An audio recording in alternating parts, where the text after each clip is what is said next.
welcome back sa isa na namang underwater fishing adventure. Samahan niyo ulit ako mga kaibigan dito sa kailaliman ng dagat. Tara, let's go! At eto mga kaibigan, sa ating unang buhay naman, isang octopus o isang orange octopus mga kaibigan. Tabugok yung tawag namin sa ganitong klase ng octopus. Mildly venomous nga rin yung ganitong klase ng octopus mga kaibigan. Naka-experience na ako makagat ng ganitong klase ng octopus mga kaibigan. Kaya talaga nung pagkadakma natin dito ay inigpitan natin ng gusto, dahil nung nakagat nga ako nito ay talagang namaga ang aking kamay. Medyo makatikatin na mahapdi yung kanyang kagat at namamaga nga talaga ito ng tigilang araw mga kaibigan. Alright, at eto mga kaibigan, sa ating next dive ay nagpakita nga dito yung sobrang dami mga kaibigan na ito dagat kaibigan. Yan, dami nga nila, pero pass muna tayo dito mga kaibigan dahil masakit nga makatusok ng ganitong klase ng ito at wala nga tayong sapat na lalagyan at panghuli nito, kaya iwas muna tayo sa mga venomous na isda. At eto mga kaibigan, hindi natin ito paliligtasin dahil isa itong canoping. Yan mga kaibigan, madalas nga itong nahuhuli ng mga kaibigan natin anglers. Yan, canoping o katambak. Yan mga kaibigan, good size nito na siguro nasa 350 grams. Alright, dive again. At eto mga kaibigan, isang tursilyo. Yan mga kaibigan, kapamilya rin to ng barakuda. Good size na rin yung isang to, muntikan pang tumakas, pero dahil maganda yung ating pulso ngayon sapul na sapul yung tursilyo. Good size na rin to kaibigan, nasa 250 grams na rin to, pang ulam na. Okay, let's dive again mga kaibigan. Eto mga kaibigan, isdang may nulal.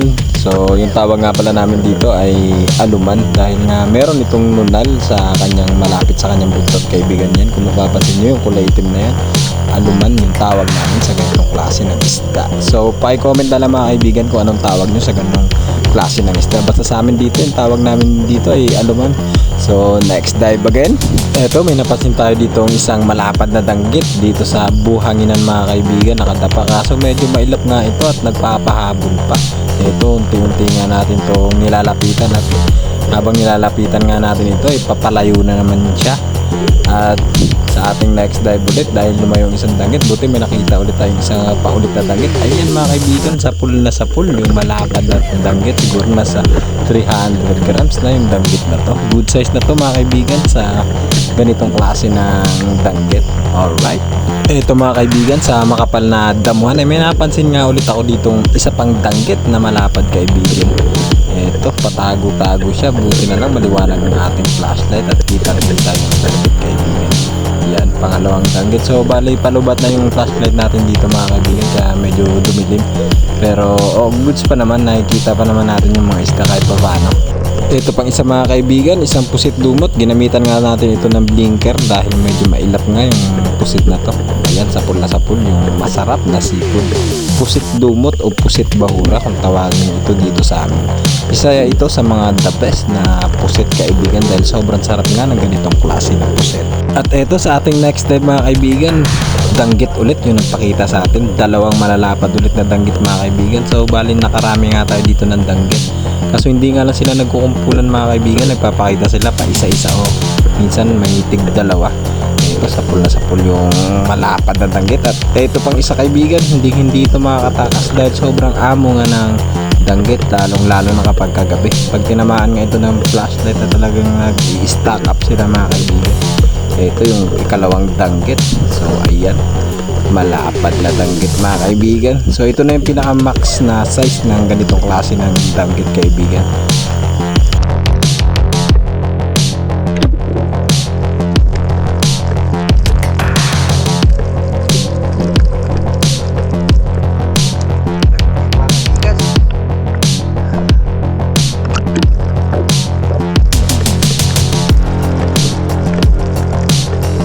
Ito pa mga kaibigan, di pa nga natin nalalagay sa lalagyan ng ating mga nahuli ay may nagpakita ulit na pusit lumot kaibigan. Ang ganda talaga ng spot na to dahil maraming ang seafood dito. Yan, sunod-sunod yung ating mga natusok dito. So dalawang pusit at dalawang danggit na magkasunod nga yung ating nahuli. So pagka ganito nga kaganda yung spot kaibigan, kahit hindi ganun kalalaki yung mga isda, ay makakaipon talaga tayo dito. May pang ulam na nasigurado at meron pa tayo nitong pambenta. Alright, At eto pa mga kaibigan, nagpakita rin dito sa atin yung cuttlefish. Yan, nagsisimula na naman ngayong kanilang season, kaya unti-unti na naman sila nagpapakita dito sa atin. Ayan mga kaibigan, meron din tayong natusok na cuttlefish. Talagang sulit na sulit yung ating dive ngayong gabi. Kahit solo dive lang tayo ay biniyayaan nga tayo ng pagkasarap-sarap naman talaga na seafood mga kaibigan. So ganito, pagka ganito kaganda yung spot, talagang hindi ka lalamigin at talagang gaganahan ka mag-dive at mawawala yung takot mo kahit nagsusolo nga lang tayo. So let's dive again mga kaibigan. Ito, isang pusit lumot nga ulit na nagpatusok sa atin. So marami-rami na nga rin tayong nahuling pusit dito mga kaibigan. So sobrang ganda talaga ng spot na to dahil dito nga natin nahuli yung solid na mga seafood kaibigan, tulad ng pusit lumot, bagulan at mga dangkit. Ayan, jackpot tayo sa spot na to mga kaibigan. Ito pang isa mga kaibigan, sobrang laki, pero nung pagkakita ko ng malapitan na mga kaibigan, isang butete. So bali hindi muna natin ito uhulihin ngayon dahil wala pa yung aking body na malupit magkatay nito. So bali sa susunod mga kaibigan ay magluluto tayo ng butete at ituturo ko sa inyo kung paano tanggalin yung lason dahil may kilala nga tayong malupit magkatay ng butete. Yun, marami-raming pang ulam para bukas mga kaibigan.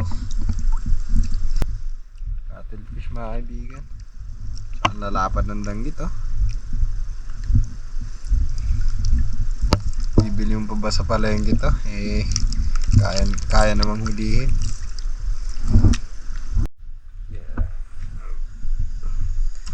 Tauban, daming pusit mga kaibigan. Pusit, tabubok. Sure na yung calamares bukas. Ito mga kaibigan, nalalapad ng danggit oh.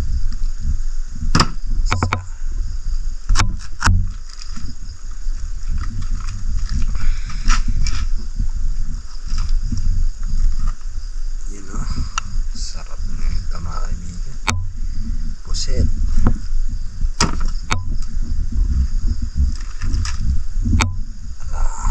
Swerte, lapad na mga danggit na nahuli.